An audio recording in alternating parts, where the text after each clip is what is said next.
नमस्कार, आदाब। Crime petrol city crimes अध्याय के आज के एपिसोड में आप सबका स्वागत है।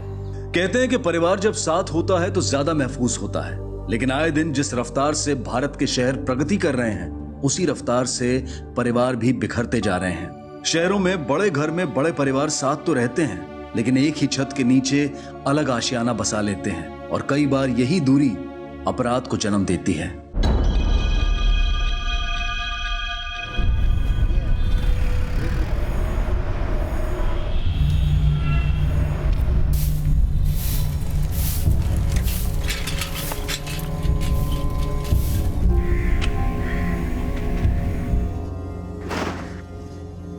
आजकल अखबार बड़े मोटे होते जा रहे हैं। इश्तिहारों के साथ साथ खबरें भी बढ़ती जा रही हैं।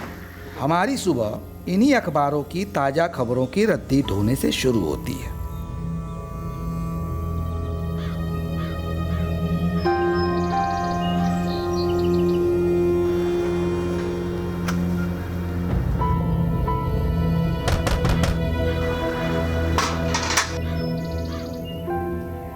तोलानी सेठ के 5 पांडवों के 5 घर, और हम उसका अकेला चक्करधारी। बंसी वाले से ज्यादा प्रेशर का काम है, पर हमारा प्रेशर किसी को दिखाई नहीं देता। प्रणाम काकी। Good morning. पेपर क्या है? चोटी काटने वाले का राज। 5 राज्यों में से 100 से ज्यादा महिलाओं की चोटी का। क्या कर दी आरती? देखिए चला कर। सॉरी आरती, चल ब्रेकफास्ट कर ले। हाँ दीदी।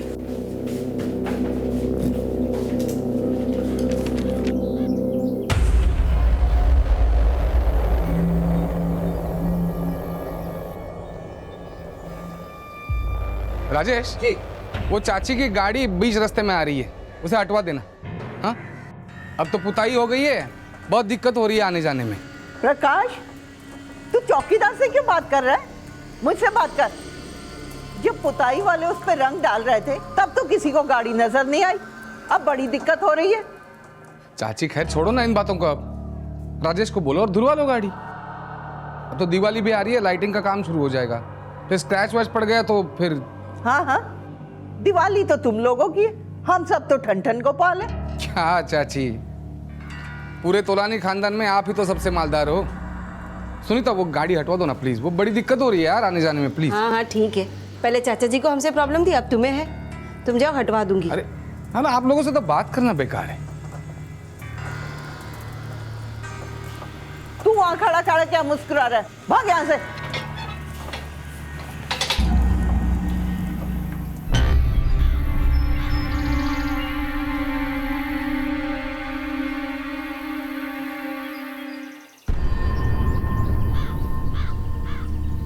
राजेश जी जी, रोहित बाबा आ रहा हूँ।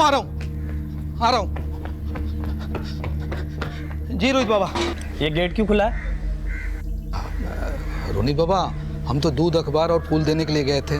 आपके ताऊ जी के बेटे हैं ना प्रकाश जी, वो बाहर गए थे, शायद उन्होंने ही खोल दिया होगा। ध्यान रखा करो जी, और गेट के पास रहा करो हमेशा। जी जी। माँ, मेरे और नीलम के साथ जो होना था वो तो हो गया। अब कुछ भी करके आरती की शादी करा दीजिए। किससे करा दूं? 36 लड़के वाले इसको देख के जा चुके हैं, पर इस पगली को तो कोई पसंद ही नहीं करता। क्या बोला? अरे हाँ, चल बोल। आंचल दीदी का फोन। अरे क्या कर रही लड़की बात? हाँ दी, आपको पता, माँ ने मुझे वापस पगली बोला। अच्छा ठीक है, मैं मनाली से वापस आऊंगी तब माँ से बात करती हूँ। अब मनाली जा रहे हो? Second honeymoon. मेरा तो फर्स्ट भी नहीं हुआ। अरे क्या नाप शनाप बके जा रही है? कोई उससे फोन लेके दे, मुझे बात करनी है आंचल से। नहीं, पहले मुझे ना मेरी बात करा। नहीं, पहले मुझे बात करनी है। मुझे बात करनी है। नहीं आरती, नीलम दीदी को फोन दो, मुझे नीलम दीदी से बात करनी है।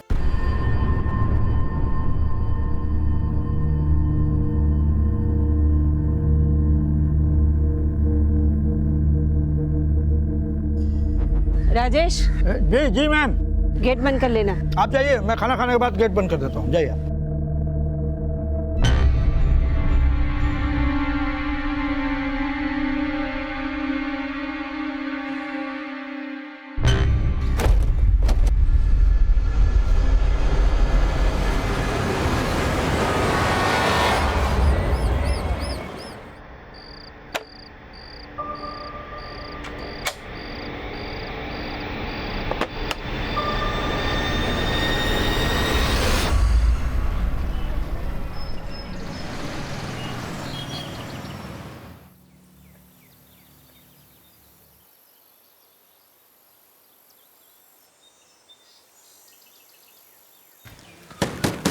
राजेश भाई, राजेश भाई, राजेश भाई,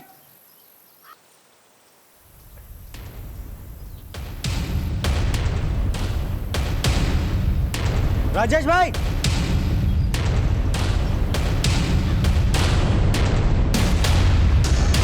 ए, तुम अंदर कैसे आ गए? साहब वो राजेश भाई,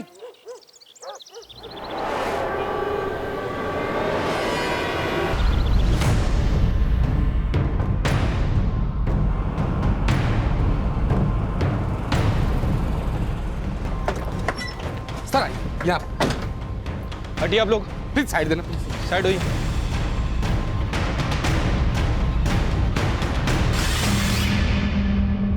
सर ये सिक्योरिटी गार्ड था हमारा। ये जब दूध वाला दूध देने आया तो इसने ही इसकी लाश देखी। घर में कोई चोरी वगैरह हुई है? नहीं सर, हम में से किसी के घर में चोरी तो नहीं हुई है। फिर आपके सिक्योरिटी गार्ड का मर्डर किसने किया? वो हम कैसे बता सकते हैं सर, हम लोग तो सो रहे थे। आप लोगों ने रात में कोई आवाज़ सुनी, कोई शोर शराबा? नहीं सर, ऐसा होना नामुमकिन है। हम सबके घर साउंड प्रूफ है सर। आप सबके घर मतलब आप लोग तोलानी फैमिली से नहीं है क्या? नहीं सर, हम सब तोलानी फैमिली से ही है। हुआ था ये कि हमारे चाचू ताऊ जी वो सब कुल मिला के 5 भाई थे। तो हमारे दादाजी ने पूरी प्रॉपर्टी के 5 हिस्से किए और हर एक को एक एक घर बनवा दिया। तो घर अलग अलग है लेकिन मेन गेट एक ही है सर। तो मतलब ये अकेला 5 घरों का सिक्योरिटी गार्ड था? जी। नाम क्या है इसका और कहाँ का रहने वाला है? जी ये राजेश कुमार है। मलिक, बॉडी को पोस्टमार्टम के लिए भिजवाओ और ये गाड़ी हटवाओ। किसकी गाड़ी है ये सर चाची की गाड़ी है, मेरे ललिता चाची की।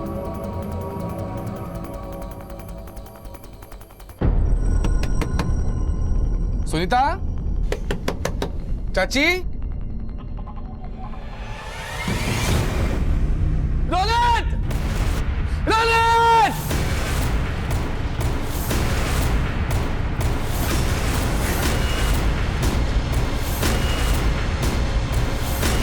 आरती, चल ब्रेकफास्ट कर लें। बहन है नीलम, मैं जब आया तो दरवाजा खुला ही था और ये इधर। हटिए पीछे। और कौन रहता है यहाँ पे? मेरी चाची और उनकी बेटी है। सुनीता चाची,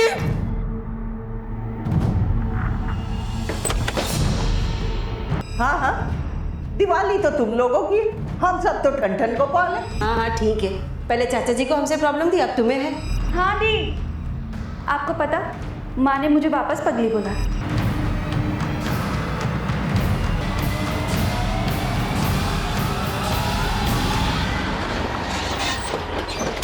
आइए सर। सर इस गेट के अंदर स्वर्गीय पूरनमल तैलानी के 5 परिवार के घर हैं और सर ये यहाँ का सिक्योरिटी गार्ड था राजेश। आइए सर।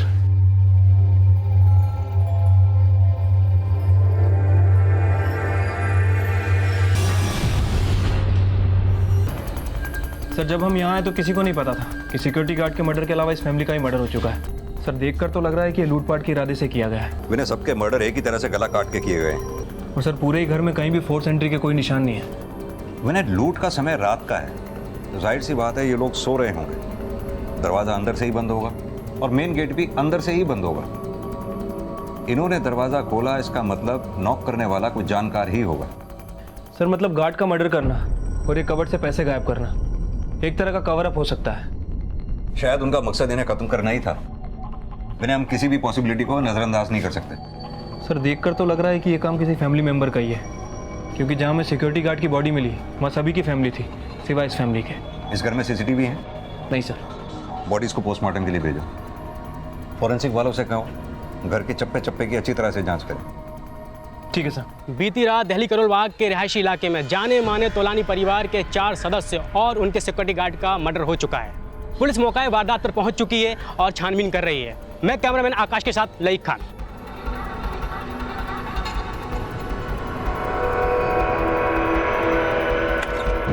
आपको कितने बजे पता चला कि आपके गार्ड का मर्डर हो गया? सर सुबह 7 बजे सर। 7:05 पे आप लोगों का फ़ोन कंट्रोल रूम में आया। हमारी टीम यहाँ 7:30 बजे पहुंची। इस दौरान आप लोगों को ज़रा भी पता नहीं लगा कि ललिता जी और उनकी बेटियों की हत्या हो चुकी है? सर दरअसल ललिता ताई जी की फैमिली मेंबर से हमारी बातचीत बंद है, इसीलिए उनके घर कोई गया नहीं। ऐसी क्या वजह थी जो आप लोगों की बोलचाल बंद थी इनसे? नहीं सर, ऐसा बड़ा कुछ नहीं था सर। दरअसल चाची जी की उम्र हो गई थी तो बहुत चिड़चिड़ी हो गई थी। चाचा जी भी गुजर गए, उनका बेटा भी गुजर गया था, तो घर पे कोई मर्द था ही नहीं। कितना समय हो गया उन्हें गुजरे हुए? 15-16 साल हो गए। उनका बेटा सनी हरिद्वार गया था तो गंगा में स्विमिंग करते करते डूबने की वजह से उसकी मौत हो गई। उसके शौक से चाचा जी भी गुजर गए, बाकी रही ये सब औरतें। सर सच कहूँ तो बहुत डिप्रेशन में जी रहे थे वो। बड़ी बेटी सुनीता का डिवोर्स हो गया, मझली बेटी थी नीलम, उसके हस्बैंड की मौत हो गई। छोटी बेटी थी, उसकी दिमागी हालत ठीक नहीं थी, इसलिए उसकी शादी नहीं हो पाई। सब अंदर ही अंदर घुट घुट के जी रहे थे सर। कभी बाहर निकलते ही नहीं थे और कभी बात की तो कोई ना कोई कारण निकाल कर झगड़ा करते थे। सर हमने तो हमेशा उनका दुख बांटना चाहा, लेकिन उन्होंने खुद ही हमें पराया कर दिया था सर। और अब तो ललिता जी का पूरा परिवार ही खत्म हो गया। नहीं सर, ऐसा नहीं है। उनके और एक मझली बेटी है आंचल, वो शादीशुदा है। वो यमुना विहार में रहती है अपने पति के साथ। उसको इन्फॉर्म किया? जी नहीं सर, एक्चुअली उनका कुछ कांटेक्ट नंबर नहीं है हमारे पास, इसलिए।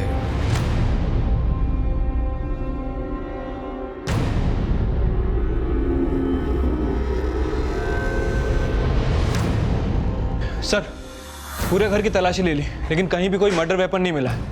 लेकिन सर ऊपर की अलमारियों में 37 लाख रुपए मिले हैं। मतलब कि बॉडीज पे जो गहने हैं उनके अलावा 37 लाख रुपए भी नहीं चुराए गए, और ये किसी को पता भी नहीं?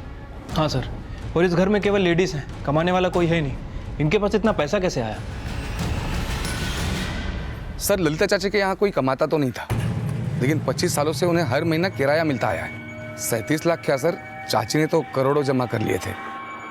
70-80 लाख के तो सिर्फ गहने और जवाहरात होंगे उनके पास। गुजरे दौर में स्वर्गीय पूरनमल तोलानी का नाम दिल्ली के रईस लोगों में आता था। उनकी सेकेंड और थर्ड जनरेशन के पास जमीन जायदाद और धन दौलत की कोई कमी नहीं थी।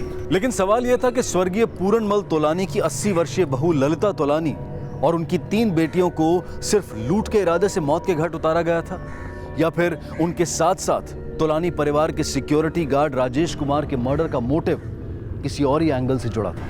सर तोलानी खानदान के हर घर हर कमरे की तलाशी ली, लेकिन फॉरेंसिक टीम को कुछ भी हाथ नहीं लगा।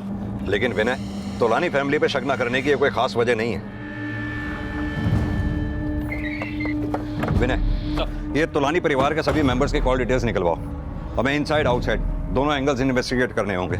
2 टीम्स बनाओ। ठीक है सर। एक टीम तोलानी परिवार के दोस्त दुश्मन सभी से पूछताछ करेगी, दूसरी टीम आउटसाइडर्स की हिस्ट्री निकालेगी। घर आने जाने वाले सभी ड्राइवर्स, हेल्पर्स, सर्वेंट्स, सबसे हमें हर पॉसिबिलिटी को खंगालना होगा। Yes sir. और हाँ विनय सर, ललिता की मंजली बेटी आंचल का कांटेक्ट नंबर पता करके उसे मिलने के लिए बुलाओ। राजेश की फैमिली को भी। ठीक है सर। तोलानी परिवार के साथ हुई इस घटना ने पूरी दिल्ली में सनसनी फैला दी। पुलिस इनसाइडर और आउटसाइडर दोनों एंगल को खंगाल रही थी। अब तक आउटसाइडर एंगल में लोकल गैंग्स को पकड़ा गया था जो उसी एरिया में एक्टिव थे, लेकिन उनमें से किसी भी गैंग का तोलानी परिवार में हुई लूट और मल्टीपल मर्डर्स में कोई हाथ नहीं था। और अब पुलिस का पूरा फोकस इनसाइडर एंगल पर था। सर ललिता की बड़ी बेटी सुनीता के फोन से हमें आंचल का नंबर मिला है, मैंने उसे इन्फॉर्म कर दिया है।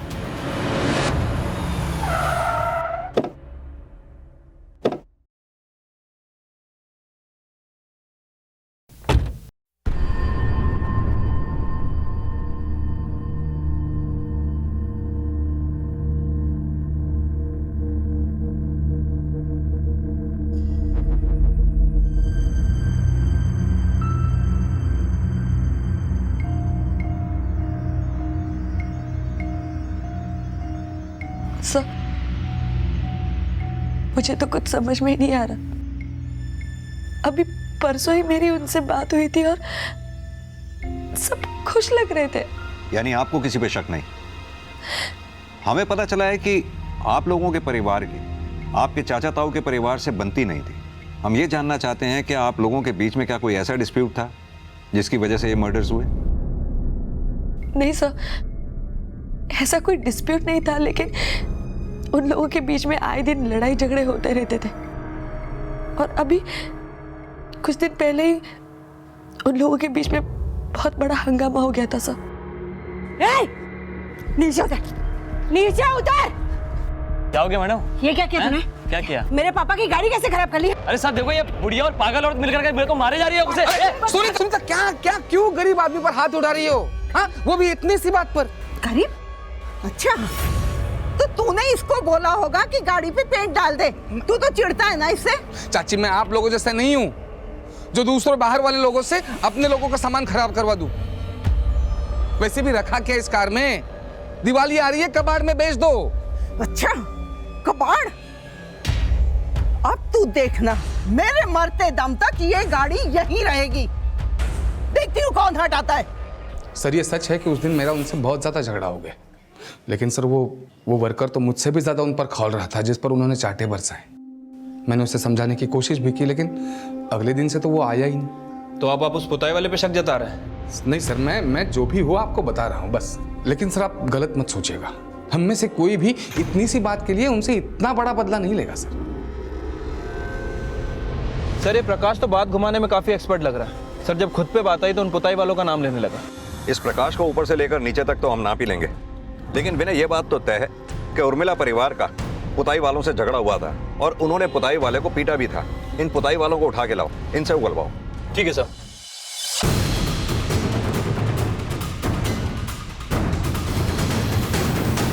उनके थप्पड़ बहुत परेशान कर रहे थे ना तुझे, इसीलिए मार दिया ना उनको? नहीं साहब, हमने किसी को नहीं मारा साहब। जिसने मर्डर किया होगा वो मेडिकल जानकार होगा।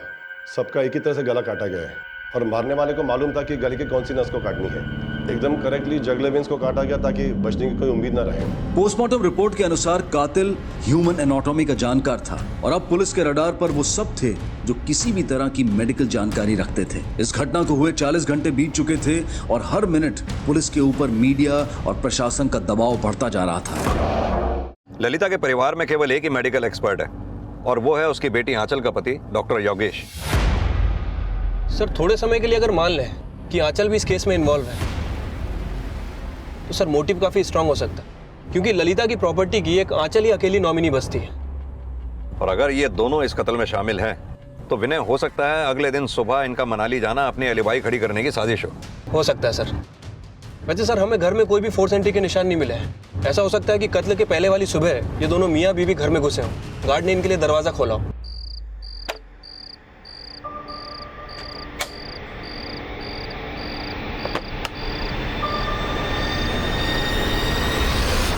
सबसे पहले इन्हें गार्ड का मर्डर किया और उसके बाद ललिता फैमिली के घर गया, ललिता की फैमिली को मारा और लूटपाट दिखाने के मकसद से एक अलमारी का सामान गायब कर दिया और बड़ी सफाई से फिर प्रकाश पे शक जताने की कोशिश की। विनय, काम करो, बाकियों के साथ साथ इन दोनों मियाँ बीवी को भी अच्छी तरह से इन्वेस्टिगेट करो। ठीक है सर। कभी मायके में भी आके रह जाया कर। दिल्ली में रहते हुए 6 महीने से अपनी शक्ल तक नहीं दिखाई। अच्छा दीदी, पहले प्रॉमिस करो, आप मनाली जाओगे ना तो मुझे लेके जाना, आप, मैं और जीजा जी।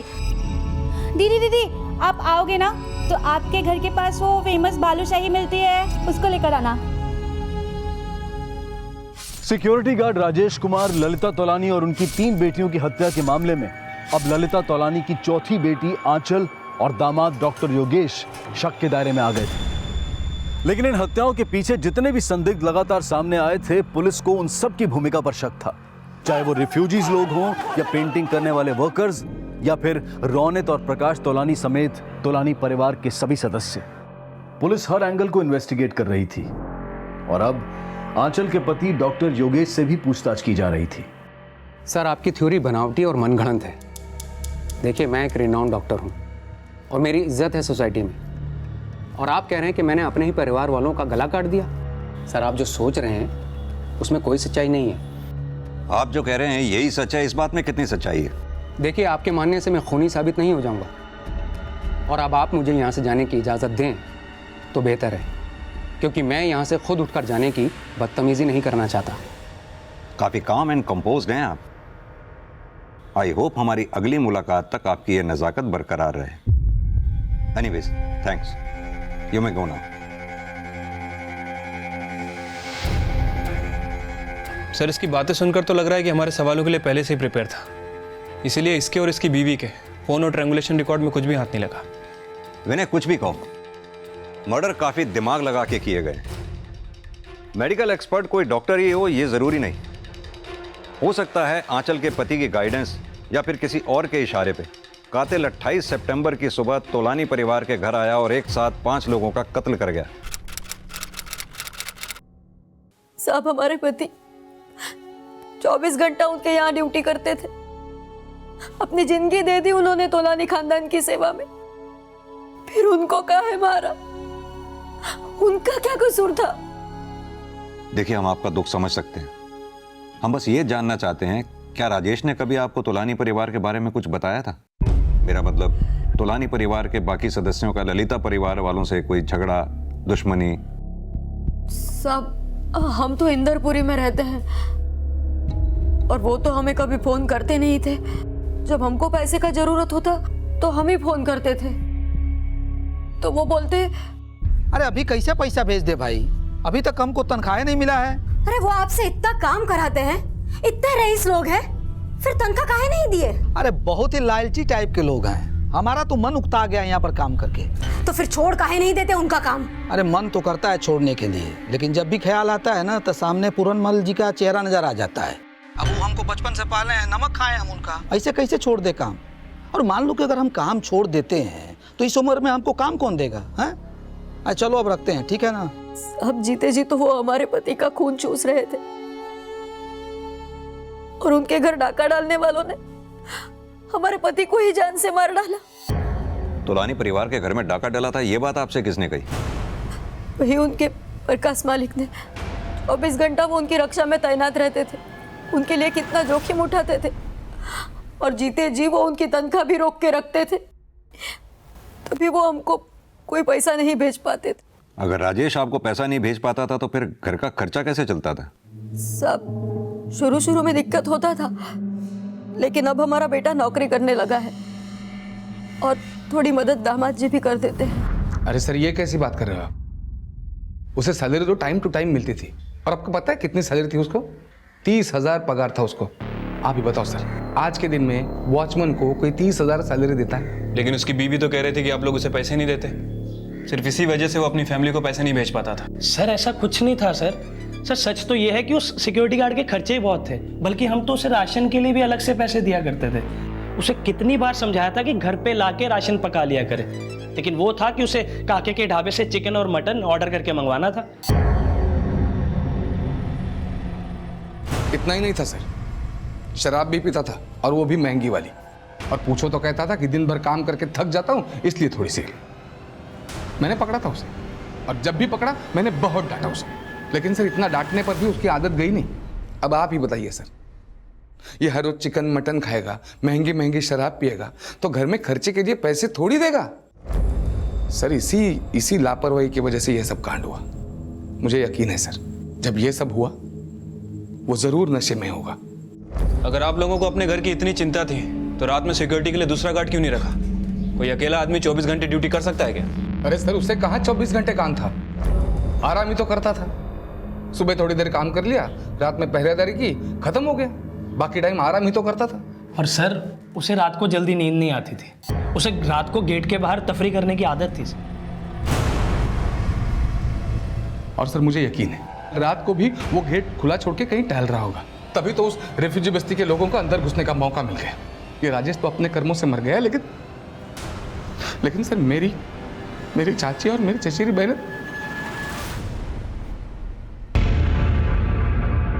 सर, तोलानी की पड़ोसियों से पता चला है कि रोनित का ललिता की छोटी बेटी आरती के साथ काफी झगड़ा रहता था।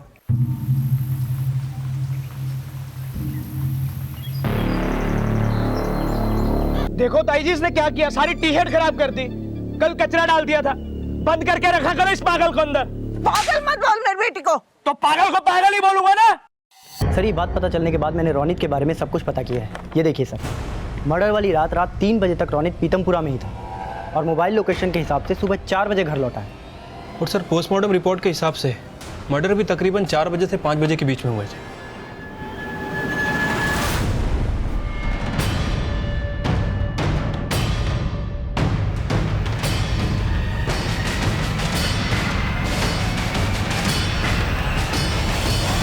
सर उस रात मैं दोस्तों के साथ पार्टी कर रहा था, इसलिए घर लेट पहुंचा। तुम अकेले घर पहुंचे थे या तुम्हारे साथ में कोई और भी था? सर मैं अकेला ही था। तुम जब घर पहुंचे, तुम्हारे पहुंचने से पहले मर्डर हो चुके थे या आने के बाद हुए? सर मैं घर पहुंचा, राजेश ने गेट खोला और मैं घर जाके सो गया।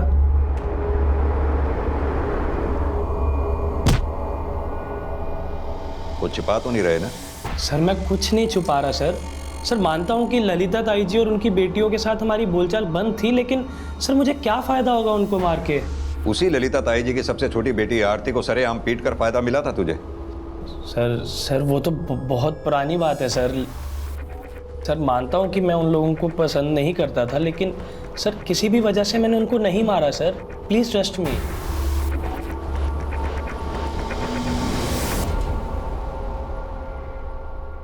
चेक करो ये रोनी सच बोल रहा है या झूठ। हो सकता है ये उन किलर्स को साथ लेकर आया हो। इसका बैकग्राउंड भी चेक करो। देखो कोई दोस्त ऐसा है क्या जिसे मेडिकल की नॉलेज हो? सर मैंने ललिता की बेटियों के कॉल रिकॉर्ड चेक किए सर। आरती तो फ़ोन यूज़ नहीं करती, लेकिन सर सुनीता के कॉल रिकॉर्ड से किसी डॉक्टर मनिंदर सोडी का नंबर सामने आया। सर ये देखिए, मर्डर के एक दिन पहले भी इसने इससे कॉल किया था और लगातार टच में रहती थी। पता करो ये डॉक्टर सोडी और सुनीता के कॉल का चक्कर क्या है। ठीक है सर। दिल्ली के करोल बाग के रिहायशी इलाके में रहने वाले तोलानी परिवार के 4 सदस्यों और उनके सिक्योरिटी गार्ड राजेश की हत्या में संदिग्ध कई थे और इस हत्याकांड में दिल्ली के डॉक्टर मनिंदर सोडी का नाम भी शुमार होने वाला था। सुनीता तोलानी और उसकी फैमिली के मर्डर के सिलसिले में आपसे कुछ बात करनी है। आप और सुनीता लगातार फ़ोन पे टच में थे ना? हेलो हेलो, क्या हुआ, चुप क्यों हो गए? जानते हैं ना आप सुनीता तोलानी को? सर डॉक्टर मनिंदर सोडी तोलानीस का फैमिली डॉक्टर है और सर उसका क्लिनिक जिस दुकान में है वो तोलानीस की उन प्रॉपर्टीज में से है जो वो किराए पे देते हैं। तो डॉक्टर मनिंदर सोडी तोलानीस का किराएदार है? हाँ सर, वो उसका 1 लाख रुपए किराया देता है और सर पूछताछ से पता चला है कि सारी प्रॉपर्टीज का किराया ये प्रकाश वसूल करता है और 5 फैमिली में इक्वल डिस्ट्रीब्यूट कर देता है। लेकिन सुनीता का डॉक्टर सोडी को इतने कॉल करने का चक्कर क्या है? सर जब मैंने डॉक्टर सोडी से बात की तो उसने बताया कि सर सुनीता तोलानी की तबीयत ठीक नहीं रहती थी, उन्हें हाई बीपी की प्रॉब्लम थी, बस इसीलिए वो मुझसे अक्सर फ़ोन पे कंसल्ट किया करती थी सर। तो सुनीता यही कंसल्ट करने के लिए डॉक्टर सोडी को इतने फ़ोन किया करती थी या फिर कुछ और ही चक्कर है? एक काम करो, सुनीता की बहन आंचल को बुलाओ, देखते हैं वो सुनीता और डॉक्टर सोडी के बारे में क्या कहती है। ठीक है सर। हाँ सर, सुनीता दीदी को ब्लड प्रेशर की प्रॉब्लम थी और डॉक्टर सोडी हमारे फैमिली डॉक्टर हैं। लेकिन सुनीता की डॉक्टर सोडी से काफ़ी बातें होती थी, उनका कोई अफेयर? नहीं सर, ऐसा कुछ नहीं था। अच्छा ये बताइए, सुनीता की शादी किससे हुई थी और उसका तलाक क्यों हुआ? सर सुनीता दीदी के हस्बैंड NRI थे और शादी के बाद वो अपने हस्बैंड के साथ कनाडा शिफ्ट हो गई थी, लेकिन कुछ टाइम बाद उन दोनों में डिफरेंसेस आने लगे और करीब 15 साल पहले उनका डिवोर्स हो गया। उसके बाद दीदी बहुत टूट गई थी और कुछ टाइम बाद तो वो बहुत बीमार रहने लगी और फिर नीलम दीदी के हस्बैंड गुजर गए। माँ तो सुनीता और नीलम दीदी की दूसरी शादी कर देना चाहती थी, लेकिन उन दोनों ने मना कर दिया सर। वो माँ और आरती को अकेले नहीं छोड़ना चाहते थे। ललिता जी की फैमिली या आपका सुनीता और नीलम के परिवार से कोई ऐसा इशू जो इन सब के मर्डर्स की वजह बन सकता हो? नहीं सर, ऐसा कुछ नहीं था। और आपका? मेरा मतलब आपका अपनी मम्मी और बहनों से कैसा रिलेशन था? सब मैं जानती हूँ कि आप हम पे शक कर रहे हैं, लेकिन आपका शक करना बहुत ही गलत है। हम उनको मारने के बारे में सोच भी नहीं सकते सर। दिल्ली पुलिस की दोनों टीम्स लगातार इस केस में पर्सनल और आउटसाइडर एंगल को इन्वेस्टिगेट कर रही थी और जल्द ही उन्हें इस केस में एक नई इंफॉर्मेशन मिली। सर ललिता की फैमिली और सिक्योरिटी गार्ड राजेश के मर्डर के 2 दिन पहले ललिता ने अपने बैंक लॉकर में विजिट किया था। सर मैंने इस मामले में आंचल से बात की। उसने बताया कि ललिता बैंक लॉकर में अपने ज्वेलरीज रखती थी और दिवाली के पहले पूजा करने के लिए घर पे लाती थी। प्रकाश ने भी बताया था कि ललिता तोलानी के पास 70-80 लाख रुपए के गहने थे। चाची ने तो करोड़ों जमा कर लिए थे, 70-80 लाख के तो सिर्फ गहने और जवाहरात होंगे उनके पास। कहीं ऐसा तो नहीं ललिता तोलानी वो गहने दिवाली से पहले घर लाई हो और जो कबर्ड हमें खुली मिली थी उस कबर्ड में वो गहने रखे हुए? हो सकता है सर। विनय एक काम करो, ललिता तोलानी के बैंक के लॉकर को चेक करने की परमिशन दो। ठीक है सर। पुलिस ने जब ललिता तोलानी के लॉकर की छानबीन की तो कई ऐसे दस्तावेज सामने आए जो इस केस में कई नए राज खोलने वाले थे। सर, ललिता के बैंक लॉकर में कोई भी ज्वेलरी नहीं मिली, लेकिन सर ये प्रॉपर्टी के कुछ पेपर मिले हैं। सर ये वही पेपर हैं जिसमें डॉक्टर सोडी का क्लिनिक है। ललिता इस दुकान को अपने नाम ट्रांसफर करना चाहती थी। और सर ये जो दूसरा पेपर है, इसमें ललिता इसी दुकान को डॉक्टर सोडी को बेचना चाहती थी। सर डॉक्यूमेंटेशन हो चुका था, बस रजिस्ट्री करना बाकी था। डॉक्टर सोडी ने ये बात हमें पहले क्यों नहीं बताई? ये डॉक्टर सोडी से दोबारा से पूछताछ करो। ठीक है सर।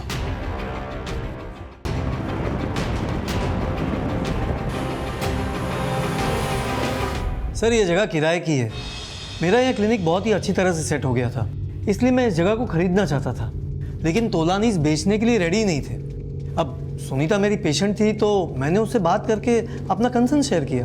देखिए सोडी जी, मैं जानती हूँ कि आप ये शॉप खरीदना चाहते हैं, लेकिन ये शॉप हमारे नाम पर नहीं है। लेकिन मैं इस प्रॉपर्टी में सिर्फ को पार्टनर हूँ और मैं जानती हूँ प्रकाश इस प्रॉपर्टी को बेचने के लिए बिल्कुल तैयार नहीं होगा। मैं जानता हूँ सुनीता, लेकिन अगर फिर भी तुम लोग ये प्रॉपर्टी अपने नाम करवा के मुझे बेच दो तो मैं मार्केट प्राइस से ज़्यादा देने के लिए तैयार हूँ। मैंने उसे बहुत ही अच्छा ऑफर दिया था सर, तो उसने कहा कि वो प्रकाश और अपने बाकी के घर वालों से बात करके वो शॉप अपने नाम करने की कोशिश करेंगे। चलिए ये कहानी तो अब आपने बता दी, अब ये भी बता दीजिए कि तोलानी फैमिली के मर्डर में आपका क्या हाथ है? ऐसा कुछ नहीं है सर, आप ही सोचिए ना, भला इन सब का मर्डर करके वो प्रॉपर्टी मेरे नाम थोड़ी ना हो जाती। प्रॉपर्टी आपके नाम नहीं हो जाती, लेकिन ये भी तो हो सकता है कि आपने प्रकाश के साथ कोई डील की हो।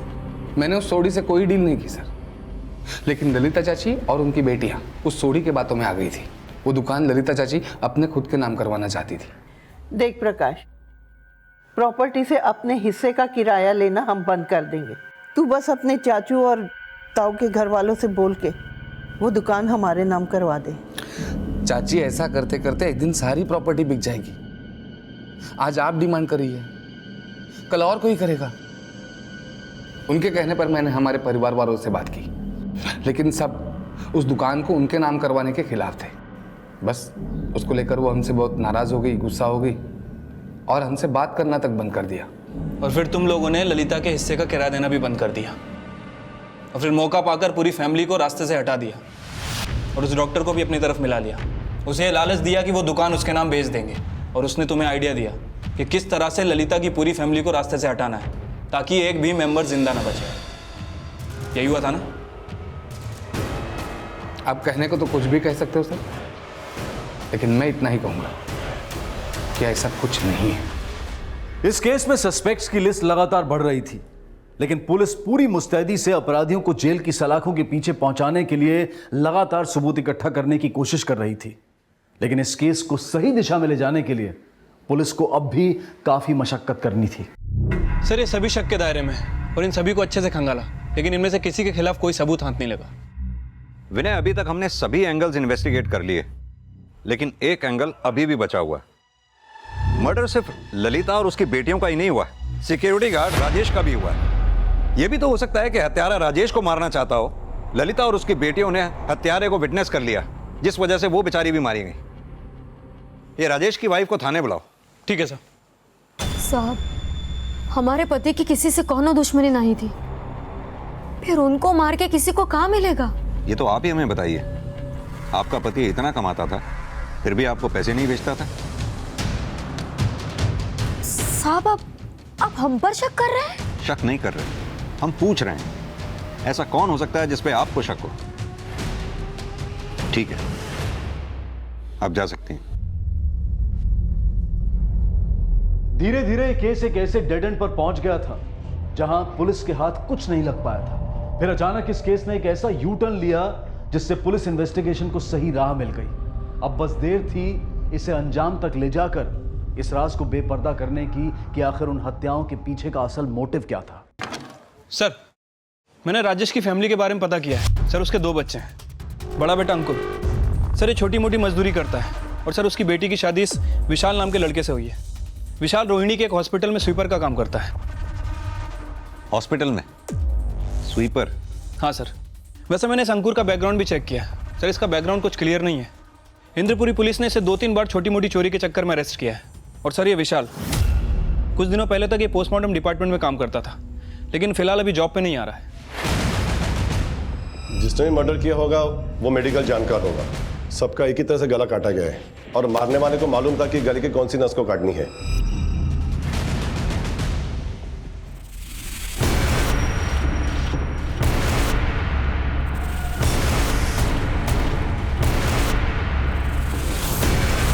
क्या किया है?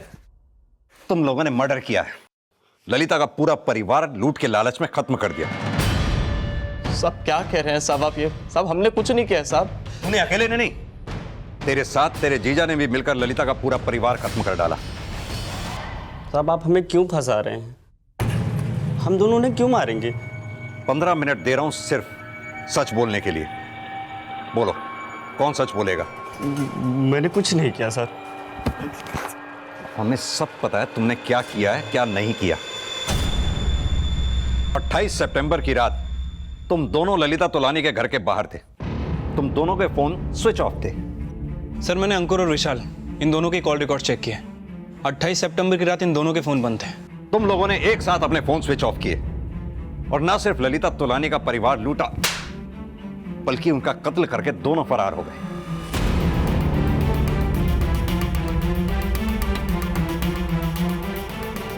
तुम लोगों के खिलाफ इतने सबूत काफी हैं कोर्ट में सजा दिलाने के लिए। अगर खुद सच बताओगे तो शायद फांसी की सजा से बच भी जाओ, नहीं तो सीधा।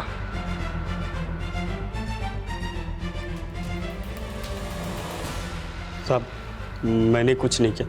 मैंने सर सब अंकुर के कहने पे किया। जो भी झूठ बोल रहे। चुप, तेरा टाइम खत्म। इसे बोलने दे, तुझे प्रसाद बाद में दूंगा। चल बोल। साहब एक बार हम लोग ससुर जी के घर पर गए थे राखी में। तुम्हारा बाप छोटी मोटी चीज नहीं है, तोनाली खानदान का गार्ड है। जानते हो वो करोड़ों में खेलते हैं। हर घर में लाखों करोड़ रुपया कैश होता है और उसकी सुरक्षा कौन करता है? हम करते हैं, वो भी अकेले। इतनी बड़ी आसामी है तो आपको तनख्वाह काहे नहीं देते? साहब ससुर जी ऐसा बोल रहे थे तो हमने सोचा कि क्यों ना हम उनके यहाँ चोरी करते हैं। हम दोनों ने मिलकर उन्हें भड़काया और ये कहा कि जब तोलानी परिवार के लोग आपको टाइम पर तनख्वाह नहीं दे रहे हैं तो क्यों ना हम उनके यहाँ चोरी करते हैं। तो वो बोले कि नहीं बेटा, हमसे ही पाप नहीं होगा। अरे पापा, कब तक 24 घंटे की नौकरी में शरीर गलाओगे अपना? देखो बुढ़ापा आ गया है आपको, और वैसे भी कोई नहीं पूछने वाला आपको उधर। ससुर जी मान गए और उन्होंने बोला कि ललिता के घर चोरी करते हैं क्योंकि वहाँ सिर्फ औरतें रहती हैं। और उस रात हम लोग उनके घर के लिए निकल गए और उन्होंने बोला कि जैसे ही सारे लोग अंदर चले जाएंगे वो हमें बुला लेंगे। लेकिन सर एक लड़का 4 बजे रात को आया और उसके जाने के तुरंत बाद उन्होंने हमें अंदर बुला लिया। साहब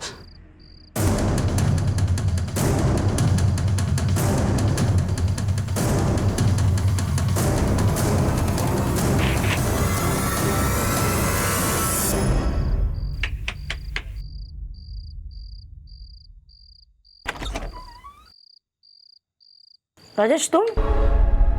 सर हम दोनों डर गए थे कि अगर ससुर जी जिंदा रहेंगे तो उनके घर का गार्ड होने के नाते आप उन्हें ही पकड़ेंगे सबसे पहले, और वो हर हाल में आपको सब कुछ बता ही देंगे।